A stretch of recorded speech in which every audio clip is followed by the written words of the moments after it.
Assalamualaikum warahmatullahi wabarakatuh. Perkenalkan kami dari kelompok 5, mata kuliah Perancangan dan Manajemen Jaringan, offering B. Di sini anggota kelompoknya ada Muhammad Lutfi Hakim, Muhammad Salahuddin Amrullah, Neno Vanessa Prega, dan Yulia Eka Putri Lestari. Pada kesempatan kali ini kami akan membahas terkait hasil pengerjaan UTS yang telah kami kerjakan. Yang pertama yaitu pada poin A, informasi lokasi perancangan dan manajemen jaringan. Yang pertama yaitu deskripsi lokasi, nama lokasi. Kelompok kami memilih melakukan perancangan pemasangan jaringan internet yang akan digunakan untuk sebuah kos yang berada di Ambarawa dengan nama Kos Putra TA11. Tujuannya agar rumah kos tersebut dapat mempunyai internet yang cepat dan stabil sehingga dapat dimanfaatkan oleh anak kos maupun pemilik rumah dengan baik. Nah, nantinya ada beberapa device yang akan kami tambahkan sebagai pelengkap sistem jaringan yang ada di kos, yaitu sebagai berikut, antara lain yang pertama yaitu mikrotik. Mikrotik ini nantinya akan terhubung ke modem ISP dan nantinya akan meneruskan internet ke router lantai 2 dan router lantai 3. Mikrotik ini nantinya akan kami gunakan untuk mengatur kecepatan internet yang digunakan oleh anak kos sesuai berapa yang dibayarkan untuk berlangganan internet di kos tersebut. Yang kedua yaitu CCTV. CCTV ini nantinya akan memiliki receiver yang akan terhubung dengan modem ISP sehingga nantinya siaran CCTV dapat dihosting menggunakan IP public static yang didapatkan dari ISP. Yang ketiga printer. Printer ini nantinya akan terhubung dengan modem ISP juga yang nantinya akan memungkinkan untuk anak kos dapat melakukan print melalui jaringan lokal. Nah, untuk deskripsinya, kos ini memiliki 3 lantai dengan deskripsi sebagai berikut. Yang pertama ada lantai 1, merupakan rumah dari pemilik kos yang diasumsikan terdapat 10 orang pengguna. Lantai 2 merupakan kos yang terdiri dari 12 kamar dengan asumsi terdapat 2 orang di setiap kamar. Jadi 12 dikali 2 yaitu 24 pengguna. Yang terakhir yaitu lantai 3 merupakan kos yang terdiri dari 16 kamar dengan asumsi terdapat 1 orang di setiap kamar. Jadi 16 kali 1 sama dengan 16 pengguna. Pada perancangan jaringan yang akan dilakukan di kos ini, ada beberapa tantangan yang muncul. Berikut adalah beberapa tantangan tersebut, yaitu kondisi kos memiliki 3 lantai, tebalnya tembok kos dan juga banyaknya pengguna jaringan. Lanjut pada denah lokasi dan penempatan perangkat jaringan. Berikut merupakan gambaran denah dari lokasi Kos Putra TA11 serta penempatan perangkat jaringan. Nah, di situ digambarkan lantai 1, lantai 2, dan lantai 3. Lantai 1 merupakan rumah kosnya, pemilik kos. Nah, pada lantai 1 juga ditempatkan modem ISP dan juga mikrotik, printer, dan juga PC pemilik kos. Yang kedua, nah di sebelah tangga kami menambahkan router 1. Untuk panjang kabelnya diasumsikan 40 meter. Dan yang lantai 3 terdapat router 2. Selanjutnya akan dijelaskan oleh teman saya. Oke, untuk selanjutnya yaitu jaringan komputer berbasis kabel atau wired. Untuk yang pertama itu ada modem ISP, Internet Service Provider, yang dihubungkan ke mikrotik. Untuk modem ISP ini menjadi sumber utama jaringan yang nantinya akan digunakan oleh pengguna. Modem yang disediakan oleh ISP biasanya sudah dapat memancarkan sinyal wireless. Nah, sinyal wireless ini akan digunakan oleh pemilik rumah. Lalu, untuk pengguna kos, internet akan dilewatkan melalui mikrotik terlebih dahulu. Nah, setelah terhubung antara modem ISP ke mikrotik, terdapat hal yang perlu dilakukan, yaitu pengaturan pada Winbox. Nah, banyak hal yang bisa dilakukan pada Winbox nantinya. Untuk yang selanjutnya itu mikrotik dihubungkan ke router atau access point. Router itu merupakan pemancar sinyal yang nantinya akan dibagikan kepada anak kos. Nah, router ini yang terhubung dengan mikrotik. Terdapat 2 router yang terdiri dari router untuk lantai 2 dan router untuk lantai 1. Kemudian modem ISP itu dihubungkan ke printer. Printer adalah perangkat komputer yang dapat menampilkan data dalam bentuk cetakan. Printer ini dihubungkan dengan ISP, digunakan untuk pengguna kos yang ingin melakukan print dalam menggunakan print dapat bilang ke ibu kos. Mode ISP dihubungkan ke CCTV. Nah, CCTV ini merupakan kamera yang digunakan untuk mengintai atau mengawasi keadaan atau lokasi sekitar yang ditempatkannya barang. CCTV ini bisa dihubungkan langsung ke ISP. Nah, untuk dapat menghubungkan kamera ke jaringan, sehingga pengguna terutama pemilik kos bisa langsung melihat menggunakan perangkat yang terhubung ke jaringan, ataupun dapat mengakses di luar jaringan tersebut jika rekaman CCTV di hosting menggunakan IP public static yang didapatkan dari ISP. Kemudian ada jaringan komputer berbasis nirkabel atau wireless. Nah, router tadi kan dipakai di lantai 2 dan 3. Nah, yang dipancarkan di lantai 2 dan 3 untuk dapat digunakan oleh pengguna kos. Router ini memancarkan cukup sinyal yang dapat diterima semua bagian dari kamar kos yang ada di lantai 2 dan 3. Nah, dalam pembuatan jaringan ini tentunya ada pengalamatan IP. Oke. Untuk selanjutnya akan dijelaskan oleh rekan saya.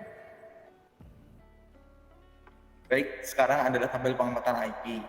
Di sini untuk lantai 1, network IP-nya adalah 192.168.1.0. Lalu host IP range-nya yaitu 192.168.1.2 sampai 192.168.1.15. Lalu broadcast IP sekaligus gateway yaitu 192.168.1.1 dengan subnet mask 255, 255, 255, 240. Lalu untuk lantai 2, network IP-nya 192.168.2.0, lalu host IP range-nya 192.168.2.2 hingga 192.168.2.62. Lalu untuk broadcast IP-nya sekaligus gateway-nya yaitu 192.168.2.1. Lalu untuk subnet mask-nya 255, 255, 255, 192. Baik, lanjut ke lantai 3. Untuk network IP-nya 192.168.3.0, lalu host IP range-nya 192.168.3.2 hingga 192.168.3.62. Lalu untuk broadcast IP sekaligus gateway-nya yaitu 192.168.3.1. Lalu untuk subnet mask-nya sama seperti lantai 2 yaitu 255, 255, 255, 192. Lalu untuk simulasi di Cisco-nya seperti berikut. Di sini karena di Cisco tidak ada wireless router yang bisa static routing, jadi kita mengakalnya memakai router serta access point terpisah. Di sini setiap routernya dihubungkan dengan IP seperti berikut. Untuk router 0 ke router 1 yaitu interface yang di router 0 10 10 10 1, lalu interface yang di router 1 10 10 10 2. Lalu untuk router 1 ke router 2 untuk interface satunya 20 20 21. Lalu untuk interface yang di router 2-nya 20 20 22. Setelah kita lakukan static routing di router 0, 1 dan 2, maka akan terhubung. Router 0 ini mewakili lantai 1, router 1 ini mewakili lantai 2, router 2 ini mewakili lantai 3. Setelah dilakukan static routing dan terhubung, lantai 1, lantai 2, dan lantai 3 ini dapat dilakukan internet. Nantinya pada lantai 1 ini yang terhubung ke lantai 2 akan diberikan mikrotik sehingga networknya terpisah. Lanjut ke rincian yang akan dijelaskan oleh teman saya. Baik, untuk rincian kebutuhan perangkat jaringan komputer dan alokasi biaya. Dalam perencanaan awal jaringan wireless ini, kami memilih penyediaan layanan internet yang akan digunakan sebagai sumber internet pada jaringan ini nantinya. Setelah kami berdiskusi, kami memutuskan untuk membandingkan 3 penyedia internet, yaitu IndiHome by Telkom, Bisnet, dan Iconet by PLN. Untuk IndiHome, kecepatan tertingginya yaitu up to 100 Mbps. Untuk Bisnet sendiri up to 200 Mbps. Ada Iconet by PLN up to 100 Mbps. Untuk harga dari IndiHome 100 Mbps adalah 625.000 per bulan. Sedangkan untuk Bisnet untuk up to 100 Mbps dihargai 375.000 per bulan, dan untuk 200 Mbps dihargai 575.000 per bulan. Sedangkan iConnect dihargai untuk up to 100 Mbps dihargai 563.000 per bulan. Untuk biaya pemasangan dari IndiHome itu 150.000. Sedangkan untuk Bisnet itu 750.000, dan iConnect itu gratis untuk biaya pemasangannya. Untuk review penggunaan sendiri, IndiHome memiliki banyak keluhan. Yang pertama itu biaya langganan yang tiba-tiba naik tanpa alasan yang jelas. Yang kedua, seringnya terjadi gangguan jaringan, customer care yang kurang membantu ketika terjadi permasalahan. Untuk Bisnet itu juga ada keluhan, yang pertama kecepatan internet yang tidak konsisten dan hanya cepat di awal langganan dan turun setelah beberapa bulan berlangganan. Dan yang kedua, seringnya terjadi maintenance.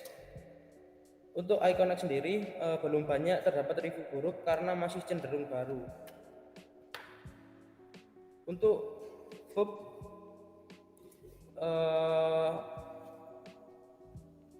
IndiHome membatasi 2000 GB, untuk Bisnet unlimited, dan iConnect unlimited juga.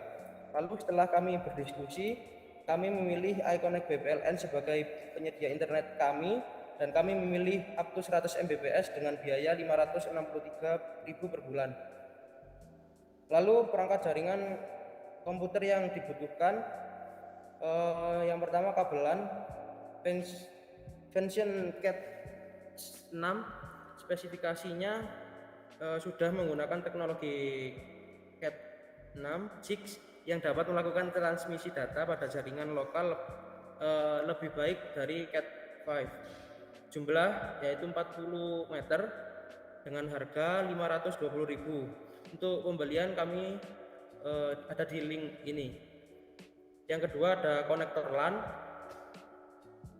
Konektor LAN Cat 6, jumlahnya 10 biji, harganya 14.000. Pembeliannya di link ini. Lalu router TP-Link TLWR840N 300 Mbps. Spesifikasinya router ini memiliki maksimal kecepatan 300 Mbps.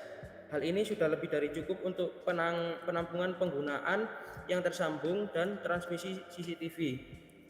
Kami membeli 2 unit dengan harga 310.000. Untuk pembeliannya ada di link ini juga. Lalu ada printer HP Linteng 315. Printer jenis ini memiliki fitur yang cukup lengkap seperti print, scan, fotokopi, serta pengisian tinta yang membuat lebih mudah digunakan. Kami membeli 1 unit dengan harga 1.590.000. Untuk pembelian kami menggunakan link yang ada di sini. Lalu ada paket CCTV 8 channel, 6 kamera, Full HD 5 megapiksel, 1080 ALT Hikvision, Dahua harddisk 1000 GB. Spesifikasinya produk dari Hikvision sudah banyak digunakan dan memiliki resolusi video yang bagus. Kami memesan 1 unit dengan harga 2.035.000. Untuk pembelian kami menggunakan link yang ada di sini. Lalu ada Mikrotik router wireless RB941. Alasan kami menggunakan Mikrotik ini karena untuk ranah kos yang tidak membutuhkan user banyak, Mikrotik ini sudah cukup dan juga tergolong murah.